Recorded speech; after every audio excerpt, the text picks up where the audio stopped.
There are a lot of people who are homeless, who are addicts, and maybe they've tried, but it takes a long-term commitment. There's also a combination out there. Nearly half of all homeless do suffer with mental illness or a chronic substance abuse disorder.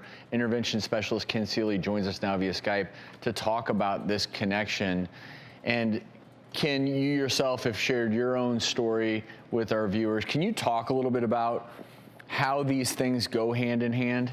Yeah, absolutely. You know, mental illness and addiction are so similar, the symptoms, and you really can't tell which one it is until you get a proper diagnosis.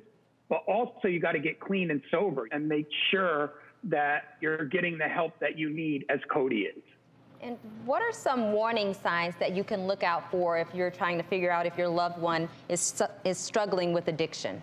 Yeah, that's a great question, because so many people wait until the bitter end, like Cody was in, you know, sitting there and waiting till they end up till they're homeless. But you could see behaviors change. You could see that attitudes change, that they don't have goals in life anymore. They don't have the ambition for life, and they're suffering deep down inside. And if you see those symptoms, you know, I get more calls as an interventionist for an assessment versus doing a full-blown intervention. And that's what you need to do. Call a professional and get an assessment, because maybe early on, they don't need 90 days of treatment. Maybe all they need is to get into an IOP or get on the proper medication or do something like that to help them. Ken, Cody mentioned 10 years now, and he never imagined he'd be the guy homeless, shooting up heroin. Cody's now 28 days sober. What advice do you have for him? Yeah, Cody, I love that you left treatment and that you decided to come back, because those feelings and those emotions are going to come up all the time.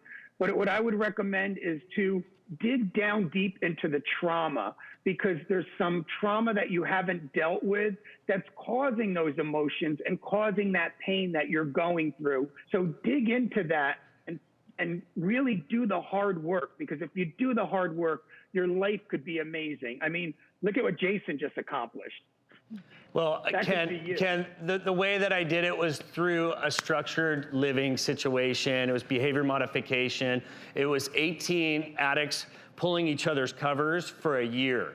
And that's the way I think it works, is by one addict helping another. So I'm really happy he's in a great facility like this. And for Cody, you were that catalyst. You gave him that kickstart.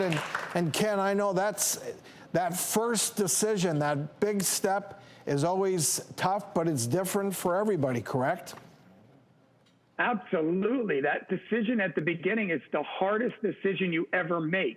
And usually it's the family members that see it first, because the symptom for this disease is denial.